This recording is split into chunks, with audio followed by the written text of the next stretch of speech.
ఎవరు వార్డెన్? ఎంత వంట వాళ్ళు ఎంతమంది ఉన్నారు? 7. ఎంత ఇస్తారు ఒక్కొక్కరి జీతం?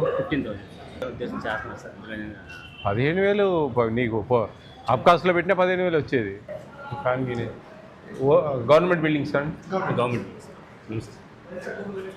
ఎట్లా ఈ పవర్ ఛార్జెస్ ఎవరు పే చేస్తారు? గవర్నమెంట్. ఎంత వస్తుంది ఫర్ ఎగ్జాంపుల్? 25,000. అన్ని రూమ్స్ ఫ్యాన్స్ ఉన్నాయండి? ఇక్కడ ఎవరైనా కేర్ టేకర్ ఎవరైనా ఉన్నారా? మీరు పెట్టుకున్నారు. స్టడీ అవర్స్ అవి చూస్తారు సార్. మీరు ఎన్ని ఏళ్ళ నుంచి ఇక్కడ వర్క్ చేస్తున్నారు? నేను 4 years. 4 years. చాలా పెద్ద సైజ్. ఏంటి ఈరోజు క్యాబేజా? క్యాబేజ్ కూర, రసమా ఇది? Butter milk. క్యాబేజ్ కూర అవుతుందా?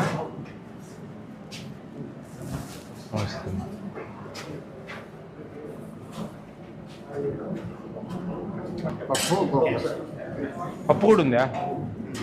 పప్పు ఇవ్వరే? మధ్యాహ్నం చాట్లో ఉంది సార్. సాంబార్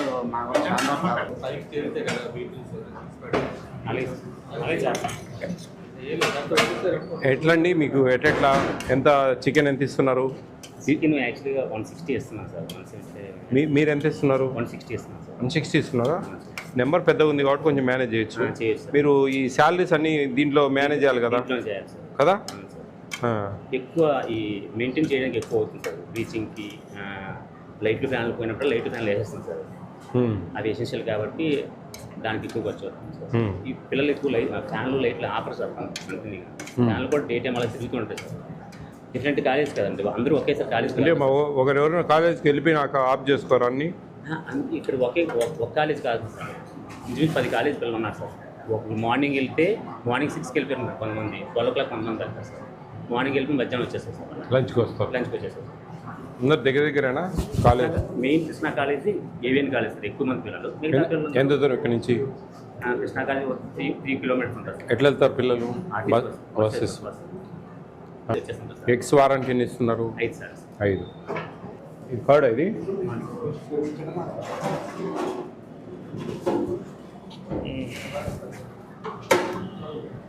ఎట్లా బిల్స్ మీకు వస్తున్నాయా? 4 months. 2 months అన్నారే. 4 months ఎట్లా చేస్తున్నారమ్మా మీరు? మీకు 4 months అంటే 20 లక్షలు కావాలి ఇప్పటికి. ఎట్లా చేస్తారు మరి?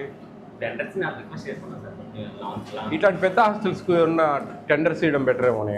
అట్లా ఇప్పుడు చిన్న హాస్టల్ 100, 120 అంటే పర్చేజింగ్ వాళ్ళే ఉంటుంది.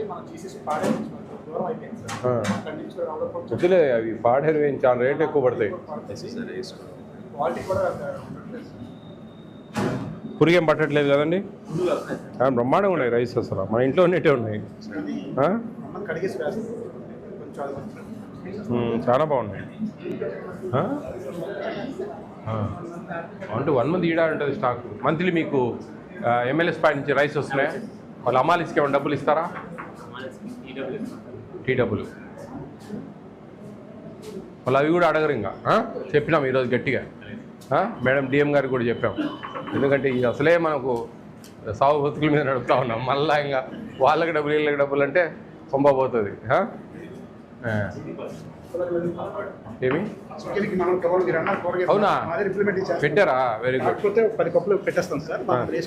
మళ్ళీ మీరు వేస్తాం. గుడ్ ఈవినింగ్ అమ్మా. ఒక్క 10 minutes మేము మీ కాలాన్ని వృధా చేస్తాం కాబట్టి కొంచెం సైలెంట్గా ఉండండి. ఓకేనా? బాగున్నారంతా? బాగుందా ఇక్కడ? ఈ వార్డెన్ సార్ బాగా చూసుకుంటున్నారా? ఫుడ్ అంతా బాగుందా? టేస్ట్గానే ఉందా? ఇంత పెద్ద పోస్ట్ మెట్రిక్ హాస్టల్ నేను దాదాపు ఒక 1000 హాస్టల్ చూశాను. ఇంత నెంబర్ హాస్టల్ ఎక్కడ చూడలేదు. ఇంత పెద్ద నెంబరు 200 కూడా చూడలేదు ఎక్కడ. 110, 120, 130, 140 అంతవరకే చూసా. పోస్ట్ మెట్రిక్ హాస్టల్ 500 అబోవ్ ఉండే హాస్టల్ ఇదే ఫస్ట్ టైం నేను చూడడం. స్కూల్స్ రెసిడెన్షియల్ స్కూల్స్ చూసాం కానీ పోస్ట్ మెట్రిక్ ఇంతమందిని మెయింటైన్ చేయాలా, పొద్దునే వెళ్ళిపోతారు మీరు, ఎవరు వస్తారో ఎవరు పోతారో తెలియదు, ఎంతమంది నేను చూసుకుంటారు వార్డెన్ కదా. కాబట్టి మీకు ఒక మంచి అవకాశం ఇది. టౌన్లో, సిటీలో ఇక్కడ మనకు అకామిడేషన్ అండ్ ఫుడ్ ఇచ్చి, మీరు బయట చదువుకునేదానికి అవకాశం ఇచ్చి, బాగా చదువుకోండి అని చెప్పేసి ఒక మంచి అవకాశం దొరికింది మీకు. ఓకే, మీరు ఆ అవకాశాన్ని సద్వినియోగపరచుకోవాలి. ఎక్కడ కూడా డిగ్రేడ్ అయ్యి దాన్ని, అంటే నేను చెప్పేది ఇప్పుడు స్కూల్ కాలేజీకి వెళ్తాం, మనం సినిమాకి పోయినా అడిగేవాళ్ళు లేరు, షికార్లు చేసినా అడిగేవాళ్ళు లేరు, ఏం చేసినా మనల్ని అడిగేవాళ్ళు లేరు. ఆ ఫ్రీడమ్ ఇచ్చారు మీకు మీ తల్లిదండ్రులు. ఆ ఫ్రీడమ్ను మీ పరిధిలో దాన్ని వాడుకోవాలి. అంతేగాని మనకు ఫ్రీడమ్ ఇచ్చిన అని చదువును అటకెక్కిచ్చి మీ దాన్ని మీరు ఎంజాయ్ చేశారంటే మీ లైఫ్లు నాశనం అవుతాయి. గుర్తుపెట్టుకోండి, ఎంతోమంది పేదరికం నుంచి వచ్చారు. డబ్బున్న ఎవరు రారు కదా ఇక్కడికి. మరి పేదరికం నుంచి వచ్చినప్పుడు మీరు ఆ పేదరికాన్ని ఇంతటితో ముగించాలి అనుకుంటే మీరు శ్రద్ధగా చదవాలి, ఇష్టంగా చదవాలి, కసిగా చదవాలి. మీ తరం నుంచి మీ తలరాతలు మారాలని మా అందరి ఆశ, ఆకాంక్ష. దాన్ని మీరు జాగ్రత్తగా తీసుకోండి. అర్థమవుతుందా? ఎప్పటికీ దాన్ని మిస్గా చేసుకోవద్దండి. ఇంకా మా అంటే ఒక 2-3 ఇయర్స్ మ్యాక్సిమం మీరు చదువుకున్నారంటే కన్నా మీకు మంచి రిజర్వేషన్స్ ఉన్నాయి. ప్రభుత్వ ఉద్యోగాలు లేకున్నా కానీ మీకు టాలెంట్ ఉండి మీ దగ్గర స్కిల్స్ ఉంటే కన్నా ప్రైవేట్ సెక్టార్ ఉంది మీకోసం ఎదురు చూస్తూ ఉంది.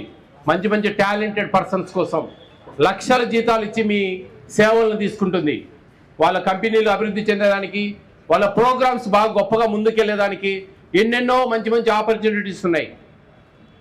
ఆ టాలెంట్ స్కిల్స్ పెంచుకోండి, లాంగ్వేజ్ స్కిల్స్ పెంచుకోండి. మంచి మంచి వీడియోలు చూడండి, ఇంగ్లీష్ వీడియోలు, మంచి మంచి చదువుకు సంబంధించిన వీడియోలు, నాలెడ్జ్కి సంబంధించిన వీడియోలు.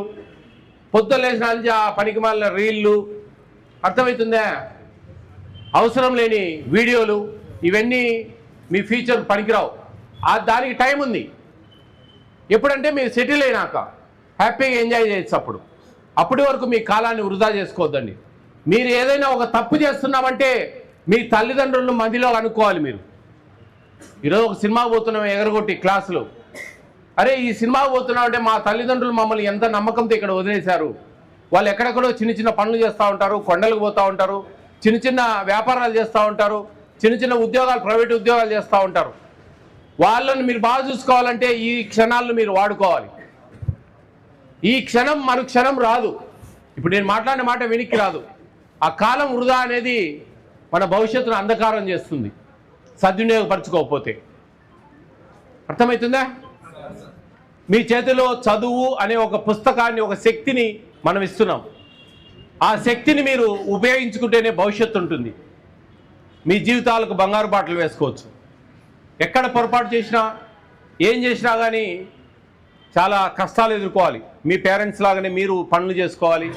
మేము డిగ్రీలు చదువుకున్నాం, మా బీటెక్లు అయిపోయినాయి, మా పాలిటెక్నిక్ అయిపోయింది, మా ఐటీఐలు చేశాం మేము అని చెప్పి సర్టిఫికేట్ సంకలో పెట్టుకుని తిరిగితే ఉద్యోగాలు రావు. మీ దగ్గర విషయం ఉండాలి.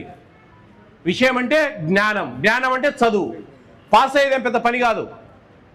గట్టిగా ఒక వారం చదివితే పాస్ అవుతాం. నేను నా లైఫ్లో గ్రాడ్యుయేషన్ 3 ఇయర్స్ కోర్స్ తెలుసు కదా మీకు. 3 ఇయర్స్ కోర్స్ నేను సరిగ్గా చదవలేదు. ఉస్మానియా యూనివర్సిటీలో అప్పుడు మాకు 1 సిట్టింగ్ ఉండేది. గ్రాడ్యుయేషన్ 1 సిట్టింగ్, 13 పేపర్స్ అన్నమాట. అప్పుడు రెడ్డి హాస్టల్లో ఉన్నా నేను, హైదరాబాద్లో రాజా బహదూర్ వెంకట్రామరెడ్డి అని ఒక హాస్టల్లో ఉన్నా. అప్పుడు మాకు 525 రూపాయలు per month food and accommodation. నేను చెప్పేది ఎప్పుడు 91, 92, 93 టైంలో. ఆ టైంలో అక్కడ ఆ ఎగ్జామ్స్, నేను డిగ్రీ సరిగ్గా చదవలేదు, ఎగ్జామ్స్ కూడా అప్పీర్ కాలేదు. 1 సిట్టింగ్ కట్టాను. గ్రాడ్యుయేషన్ BA హిస్టరీలో 1 సిట్టింగ్ కట్టాను. 13 పేపర్స్. నాకు నేను ఇంటర్మీడియట్ చదివేటప్పుడు నేను ఎగ్జామ్ రాస్తే ఒక ప్రైవేట్ కాలేజీలో, రెసిడెన్షియల్ కాలేజీలో నా బిట్టు అన్ని రూములకు పోయేది. అంతగా చదివేవాళ్ళం మేము. దాని తర్వాత డిగ్రీలో రెక్కలు వచ్చేసాయి, ఒక ఫ్రీడమ్ వచ్చింది, డబ్బులు ఉన్నాయి, బాగా తినడం, తిరగడం, అట్లా ఇట్లా ఫ్రెండ్స్, సినిమాలు, షికార్లు. అప్పుడు 1 సిట్టింగ్ కట్టి నేను 13 పేపర్స్ ఒక దగ్గర పోయి ఆ హాస్టల్ నుంచి ఎవరికి చెప్పకుండా పోయి ఒక దగ్గర ఒక నెల ఒక ఇల్లు బాడెక్కు తీసుకున్నా నేను.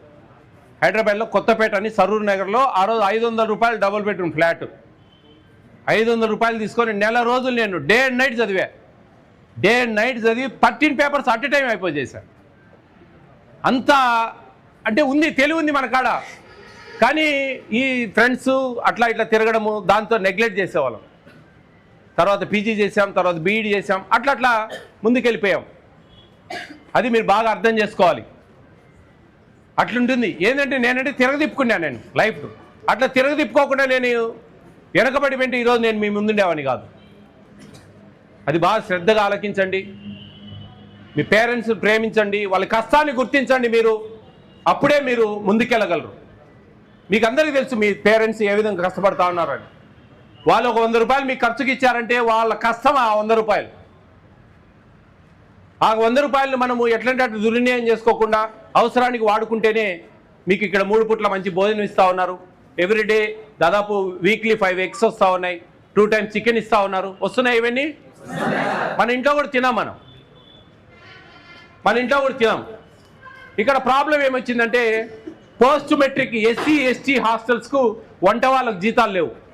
ఈ మెనూలోనే అడ్జస్ట్ చేసి ఇవ్వాలి. 7 మంది ఉన్నారు, దాదాపు ₹1,00,000 రూపాయల జీతాలు మీ మెనూలో మేనేజ్ చేసి ఇవ్వాలి. అప్పుడు కొన్ని మిస్ అవుతాయి. ఫర్ ఎగ్జాంపుల్ మిల్క్ ఇవ్వలేని పరిస్థితి. అది మీరు అర్థం చేసుకొని సహకరించాలి.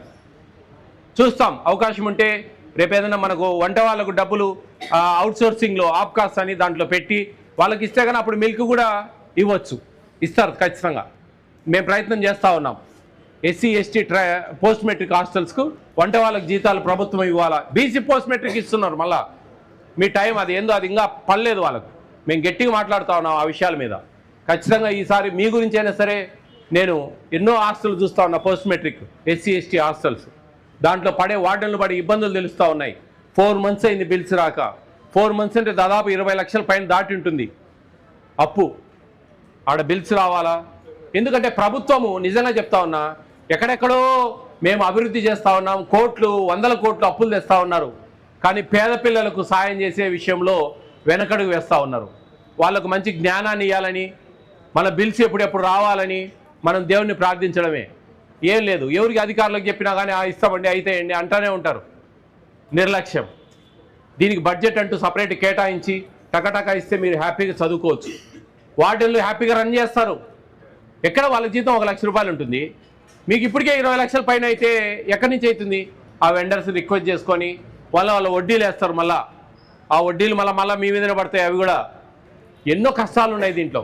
మీరు ఇవన్నీ అర్థం చేసుకొని మీరు మంచిగా మీ జీవితాలను బాగుపరచుకోవాలని నేను మనస్ఫూర్తిగా కోరుకుంటా ఉన్నా. All the best all of you.